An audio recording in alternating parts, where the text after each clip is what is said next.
All right, what's going on, everybody? It's your boy Akeem here to give you a scout report on Dion Dawkins, the tackle coming out of Temple. Now, even though he was a tackle for the Temple Owls, I actually see him as one of my top offensive guards entering this year's draft due to the style of play offensively during his career in high school and college. I think he will be a better fit to play guard at the next level, and he has pretty decent speed as well to be a decent pulling guard. Let's talk a little bit about him. He's from Rahway, New Jersey. Great athlete. Actually spent a time after high school at Hargrave Military Academy for a year, in which he stamped as his two-star recruit. Actually was first committed to Cincinnati before head coach Matt Rule of Temple decided to actually have him change his mind and to commit to become a Temple Owl, in which he was an all-conference honor for the past 2 seasons, and he was first team all honors at the All-American Athletic Conference as a senior. Now let's talk about his strengths and weaknesses. First, his strengths. He sports a massive chest freezer like frame, which he uses simply to engulf defenders at the point of attack. Though his squarish frame looks better suited to the guard to a guard or right tackle, I see him as a better fit as a guard.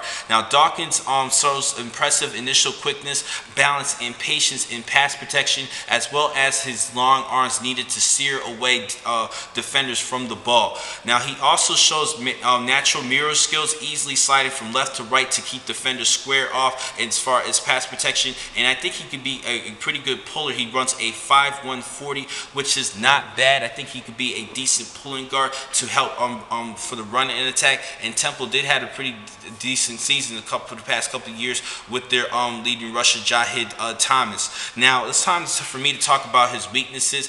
Now I mentioned earlier he was actually an offensive tackle at Temple, but due to like the style of play with the spread offense, in which the ball is actually released pretty quickly, we haven't really seen him well as far as the best of his skills as far as pass protecting, because of how quickly the ball is released and how the high tempo offense is when they just keep marching down the field. We've been seeing that in offenses in high school and college for the past recent seasons, because it definitely increases more points put on the scoreboard, which I do understand. But as far as the offensive lineman, it's hard for us to really see how well they perform compared to pro style offense.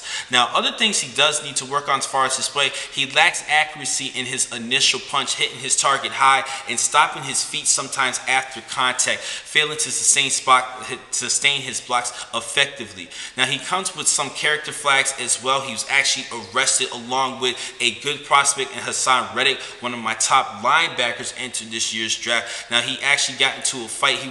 He had some involvement in a fight in the Philadelphia nightclub during his time at Temple. Now another thing that I am concerned, going back to his technique. Sometimes he lacks the technique at at this level and simply walls off defenders with his size. He too often negates his own power and agility by coming off the ball too high sometimes. So he just needs to work on his technique just a little bit more. Had to go back a little bit as far as his play, but he does have a red flag with the arrest. But I think he will be just fine. I think he's going to get his act together at the next level. He's still a pretty good athlete. Now there are concerns because he didn't play the guard position, but I think he will be coachable to make that transition well at the guard.